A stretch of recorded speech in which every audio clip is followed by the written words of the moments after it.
Hello, welcome to Ask 9. Today we are taking a little field trip to the Marion Heritage Center, where I am talking with historian David Wendell about the latest exhibit he's putting on. Do you want to tell us what we're looking at here? Sure. We're going to be seeing an exhibit that honors Iowa's role in space as we, upcoming this weekend, recognize the 40th anniversary of the loss of the Space Shuttle Challenger. Okay, you have a fantastic number of things out in this building. Let's start with some of these displays. Sure. What few people realize is that we may not have had a role in space if it had not been for Iowa. What I mean is that it was feared that if mankind got above the stratosphere, we'd be subjected to such great radiation that we would instantly die. Nobody knew whether that would happen or not, even as recent as the 1950s. So James Van Allen, who was an astronomer and physicist at the University of Iowa, developed a system of sending Geiger counters, which detect how strong the radiation is, into space by combining a rocket with a balloon. Now, why would you combine that together? It's not a balloon that you get at your birthday party. Okay. These are balloons that are able to lift up toward the stratosphere, thousands and thousands of feet into the air. And then once the balloon reaches its maximum height, right, the rocket takes over and would zoom the Geiger counter further up into space. From there, then, they could judge just how strong the radiation was.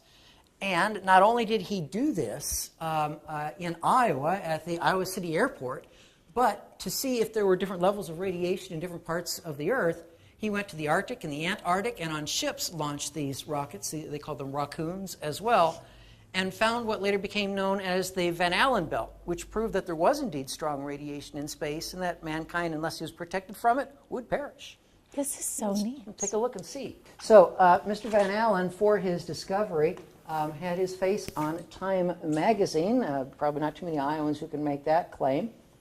That is because he was the one who inserted the Geiger counter, or the radiation detector, inside America's first satellite. Now, everyone's heard of Sputnik, which was the Russian satellite, which was the first man-made object to orbit the Earth, put America in panic, saying the Russians were ahead. So this was America's answer, Explorer 1, and that was how it was determined specifically where in space the radiation was the strongest and therefore how to as best avoid it. Now, as I mentioned, he was, Mr. Van Allen was with the University of Iowa, and Van Allen Hall, by the way, was named in his honor, if you're familiar with it. This is him standing in front of a antenna that was built up by Lake McBride that still stands today and is operated by an observatory down in New Mexico. And to the lower left here, we see a combination of people, including Wernher von Braun, who was the one that developed the Saturn rocket that put mankind into, or at least Americans anyway, into space. And there's Mr. Van Allen in the center holding up a replica of the Explorer. That was its actual size. Wow. That was the best we could put in space back then. Let's talk a little bit about what happened once we determined that, that it was safe, as long as we protect ourselves, to put mankind into space. The United States' first effort, I'm sure everyone knows, was with chimpanzees, right? And then chimpanzee, very famous chimpanzee by the name of Ham. These guys didn't like that very well. They said, we want to prove that humans can do it. Because they wanted to show that when you put a hamster, when you put a monkey in space, it's all done electronically from Earth. They wanted to show that mankind was capable of managing the flight in person, by hand. And so most of the early astronauts, therefore, were indeed from the Air Force or from the Navy, and pilots or aviators thereof. Down below, we see an assemblage of the first few Mercury astronauts. Some of them people would probably recognize, including Alan Shepard and John Glenn and Gus Grissom and Wally Schirra and so forth. If you ever saw the movie that was made about them called The Right Stuff, I haven't seen that one. Okay, that's okay. Us space geeks have, but the rest of you may not yet. But please do go see it. I'll put it on my list. Or put it on your list. It's probably on Netflix or whatever. It's very lengthy, but it tells the story of the Mercury program leading up to Apollo and the politics of it, as well as the personal side of it. So now we're getting into the Apollo program. So we know what happened with Apollo 1. Apollo 1 never made it into space. Right. Gus Grissom and Mr. Chaffee and Mr. White, unfortunately, we lost them on the launch pad. So instead, an Iowan was the first, one of the first three, I should say, astronauts of the Apollo program to enter space. His name was Walt Cunningham, and this is he here. Mr. Cunningham was born in Creston, Iowa, which is in the southwest corner of the state. He may not have graduated high school there, but he is indeed a native son of our Hawkeye State. He and Wally Schirra, which if you've seen The Right Stuff, you definitely know of him, and Donna Seal, or Isley, I should say, they were the first three Apollo astronauts in space. And this is their rocket. And you can see the command module here, and just above that as well, the shroud that protected them as they launched into space for the first time ever in the Apollo program. Now this is Mr. Cunningham inside the command module. He was actually the lunar module pilot. Now Apollo 7 didn't actually step foot on the moon. Sure, yeah. We didn't do that until Apollo 11. Mm-hmm. But what they did do is they proved that mankind could spend a substantial amount of time in space and orbit the Earth successfully in an Apollo capsule. And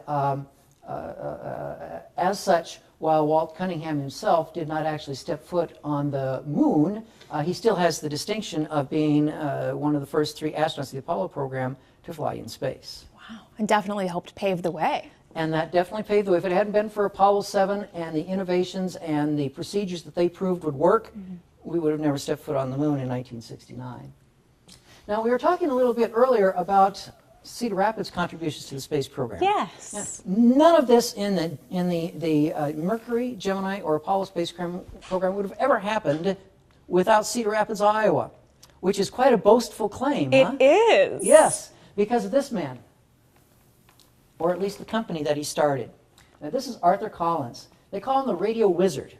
Why? That's a great title. It is a great title, because long before Harry Potter, Cedar Rapids had the Radio Wizard right here in our own hometown. So Mr. Collins, when he was in high school, was fiddling with primitive radio equipment. And back then they had all the glass tubes and everything that was necessary in order to generate the right power and so forth to broadcast and receive. He did such a good job at it that when there was an expedition to, ironically, Greenland, which has been in the news a lot lately. Sure has. One of the first major explorations of Greenland was conducted back in the 1930s. And the United States Navy couldn't receive communications from the leader of the expedition. They were dead in the water, or on the ice. Huge problem, yeah. Or on the ice in this case. But Arthur Collins called the Navy and said, "Hey, I'm getting these communications from somebody up in Greenland." And literally what happened is that Arthur Collins, a young teenager, in his parents' attic in Cedar Rapids, Iowa, was relating to the United States Navy the results that were being found of the radio broadcast from Greenland. You couldn't write that. That's incredible. It is. Now, when word got out about this, then, and we were starting to look into space travel, it was realized that Arthur Collins was the radio wizard. He was the one to go to, even though he had just a tiny little company in Cedar Rapids, Iowa, at that time. And so it was Collins Radio that NASA and the manufacturers of the spacecraft asked to develop, one, the communication system for the space program, and two, the telemetry system, which kind of records where they are and what's happened and all that sort of thing in space flight. And as a result, therefore, there was Collins equipment on the Mercury and the Gemini spacecraft. This is a mock-up, actually, of the Mercury capsule that was built right here in Cedar Rapids. Hard to believe we had spacecraft in Cedar Rapids, isn't it? It's not what you'd think of when you think of Iowa. No, exactly. This is a schematic that shows the interior of the capsule, and most of the radio equipment and so forth would have been kind of tucked behind the astronauts in that region there.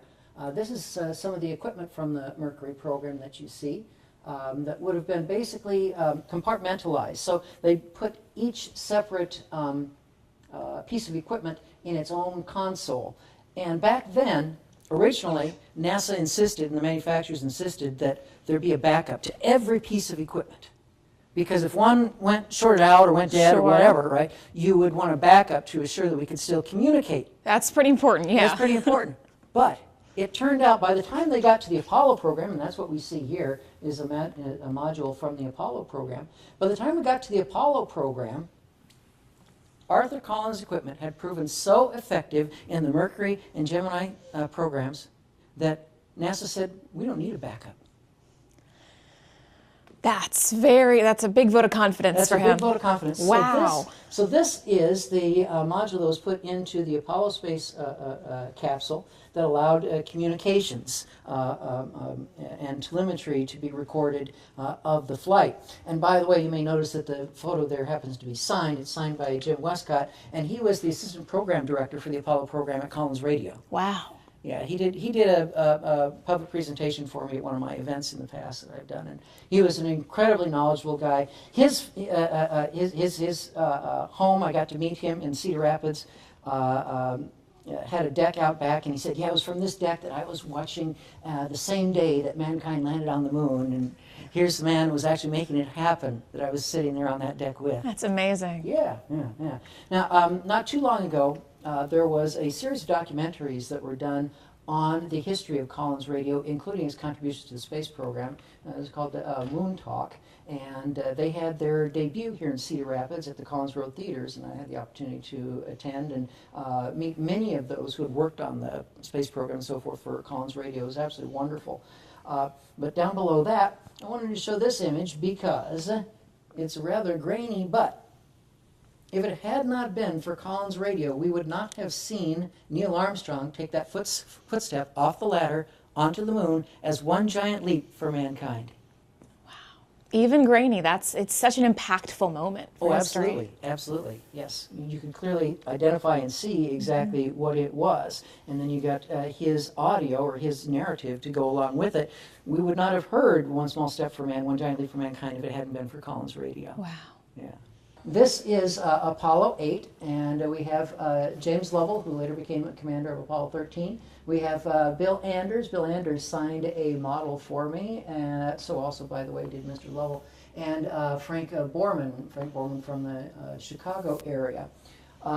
This was the second Apollo launch, and here we can see the rocket as it lifts off from Florida, angling off into space. One of the most significant images to come from that flight was an Earthrise, and here we can see an Earthrise. Not a moonrise, but an Earthrise. And I mentioned earlier that the capsules, when the command module, when it comes down from space, its blunt side, covered by the ablative heat shield, literally absorbs those 2,500 degree temperatures. Well, here you can see the surface that it would have to apply. And along the edges, some of those black trims. Looks burnt. They got pretty warm. They got pretty warm. That looks like it's been through something. Exactly.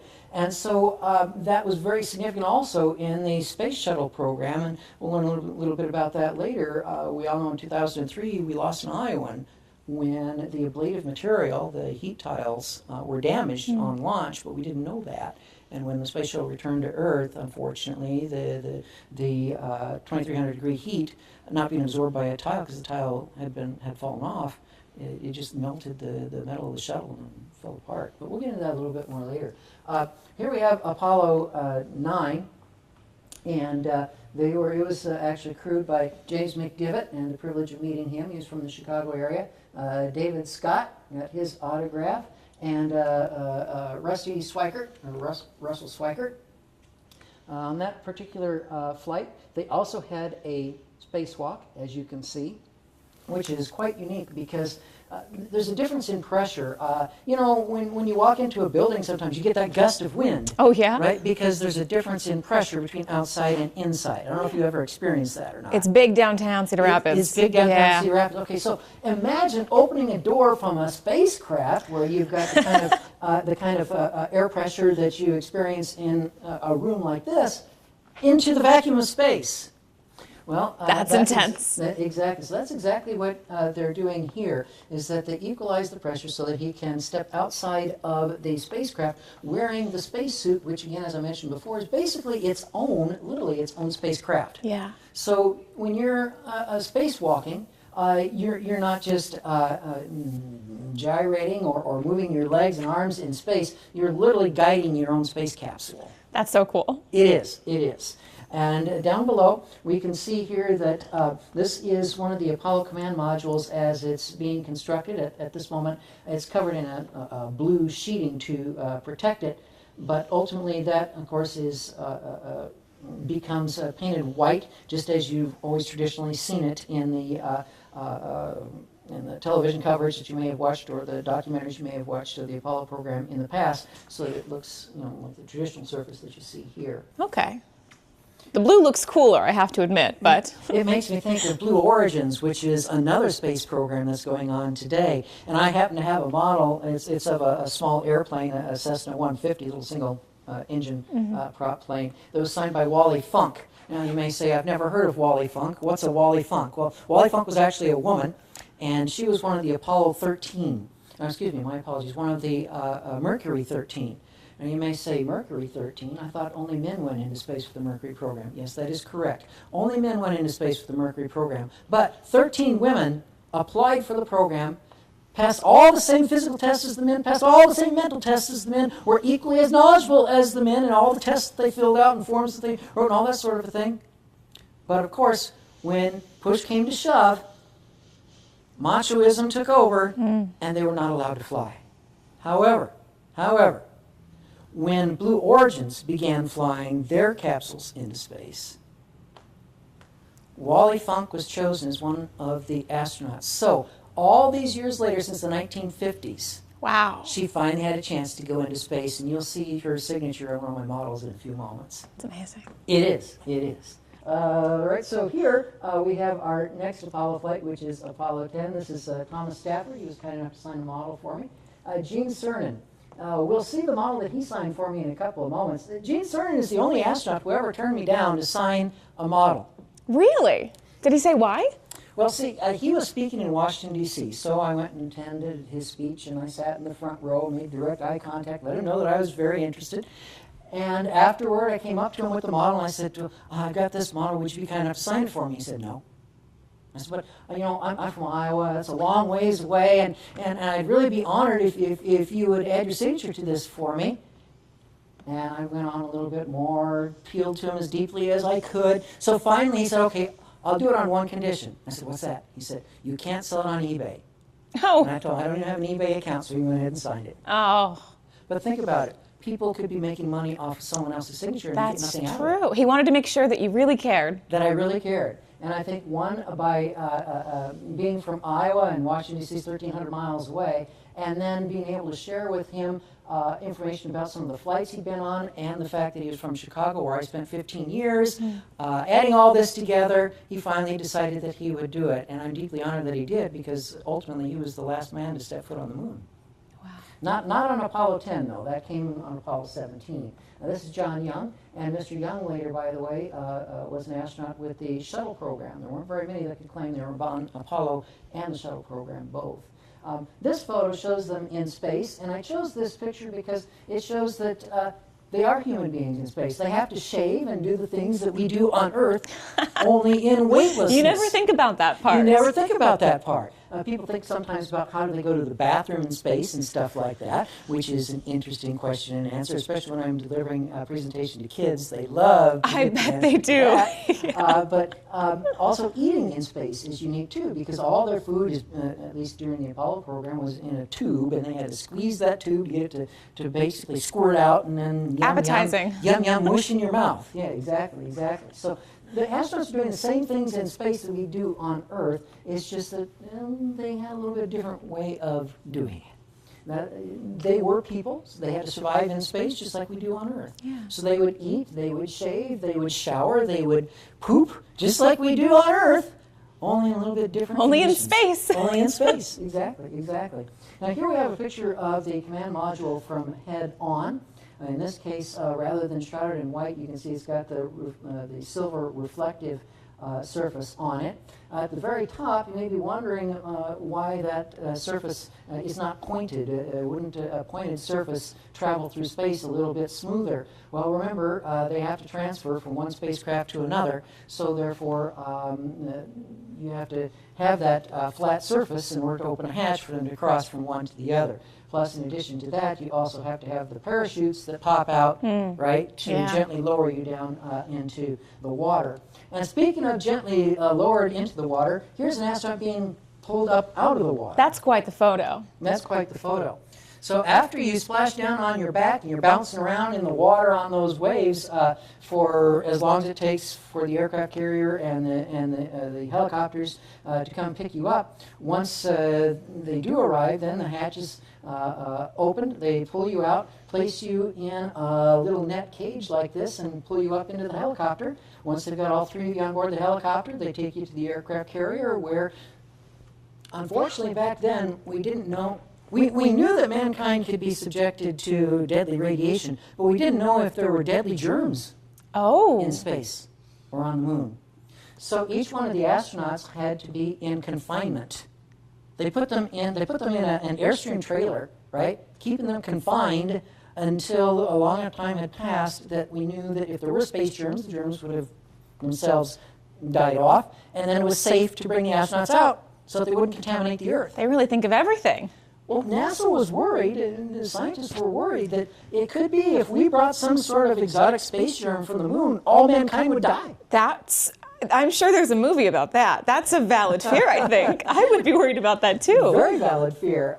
Fortunately, it turns out that, at least on the moon anyway, such germs didn't exist. Now, when we get to Mars and come back, we'll have to see some more confinement for the astronauts who go to Mars. We may have to confine those astronauts. We don't want Mars germs. That's right, exactly. So probably the most recognized of all space flights was Apollo 11.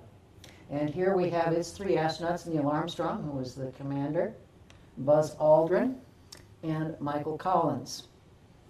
When I was in Washington, D.C., I met with Gene Cernan. I had the privilege also of enjoying dinner with Michael Collins and got to chat with him for a while. He and Alan Bean. Alan Bean was on Apollo 12 and became a very famous artist and created a lot of images of space, which was unique because with the thick paint that he put on the canvas, he would then take a boot from a spacesuit and kind of imprint it down into the ink so you could see across your painting imprints of the boots from the moon. That's very cool. Yeah. I happen to have a couple of those. Now at the bottom we have the launch, in the middle I should say, we have the launch of Apollo 11 in Florida. And while we got a little hint at it earlier, here we see an image of mankind's first step on the moon by Neil Armstrong. One small step for man, one giant leap for mankind, brought to us, as we know, by the magic, the wizardry of Collins Radio. And these are the Apollo spacesuits. For those who come to see this event, they'll have a chance to actually view an Apollo-era spacesuit. This is the shell of a spacesuit, the outside of it. And when you're in space, when you're under direct sunlight, it gets very hot. When you're in shade, it gets very cold. Not fun either way. Not fun either way. So a spacesuit is basically a space capsule that wraps around a human being. Behind the astronaut, you can see the mechanisms for providing heat and air conditioning. But what you can't see is that behind the shell of the suit is an interior garment with tubes running throughout it that would carry the necessary water or chemicals for the air conditioning and the heating to make sure that the astronauts stay comfortable while in space. So a spacesuit is not just simply a white beta cloth garment. It provides the oxygen that they breathe. It expels the carbon dioxide that you breathe out, and basically allows you to be your own spacecraft. In this case, with the Apollo program, walking on the moon. I might add, later, NASA developed what was called the MMU, or Man Maneuvering Unit. Okay. And you didn't have to be on the surface of a foreign body in order to be your own spacecraft. You could literally fly through space as your own spacecraft. And that's how we repaired or captured many damaged satellites in space and repaired them throughout the space shuttle program. It looks fun to do that, but I imagine I would be terrified. Well, we're going to get back to reviewing movies again. Here we go, another to the list. No, that's right, exactly. You may have a future career as a movie reviewer at this rate. But there we go. Yeah, exactly. In this case, we're talking about the movie Gravity. Sandra Bullock? Yes. George Clooney? Yes. Have you seen it? That one I have seen. Okay, all right. So what was the premise of that movie? Do you remember? Oh, God, it was so long ago. Yeah. Help me out here. You know, the premise of the movie was that the space station is breaking up and the astronauts are basically loose in space. And the only way that they can survive is because they have their, if you want to call it MMU, or their spacesuit, their portable spacecraft on them. And that's how Sandra Bullock survives in the movie. So it gives you an understanding of just how these spacesuits work, or at least the modern interpretations of them, and how you literally become your own spacecraft floating in space. It's very cool. We want you all to come to the event on Saturday and see the rest of these slides, but let's take a look at some of the, objects, artifacts that you have here. Let's go down to this one.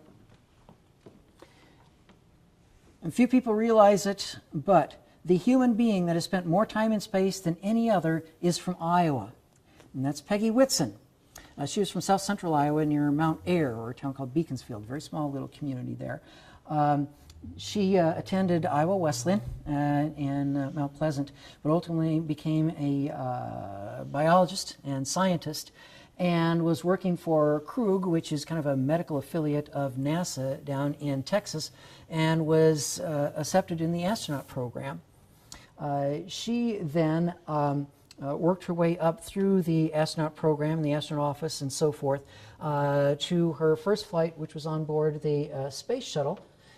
Miss Whitson made, I believe it was 3 flights on the shuttle, then flights on the Russian Soyuz program, and was the first female commander of the International Space Station. Wow, that's incredible. And after doing all of that, while she may have retired from NASA, she then became an astronaut with Axiom, which is the company that's building its own space station for space. And she was on Axiom 2 and Axiom 4. So what this means is that Peggy Whitson has spent nearly 700 days in space, more than any other human being on Earth at this time. That's amazing. All beginning right here in south central Iowa. So this is a flag that flew aboard the SpaceX Crew Dragon capsule, brought it to the International Space Station, where it remained for about a year, representing the United States very proudly. For our event on Saturday, I will be opening this display case so the public may touch the flag and bring home a little space dust as a souvenir of the event. That is an incredible opportunity. And remind us, what time is that event on Saturday? Sure. The event will be at 11:30, which coincides exactly with the 40th anniversary to the minute, with the addition of 4 days of the loss of the Challenger shuttle. Saturday at 11:30 in the morning here at the Marion Heritage Center. You don't want to miss it.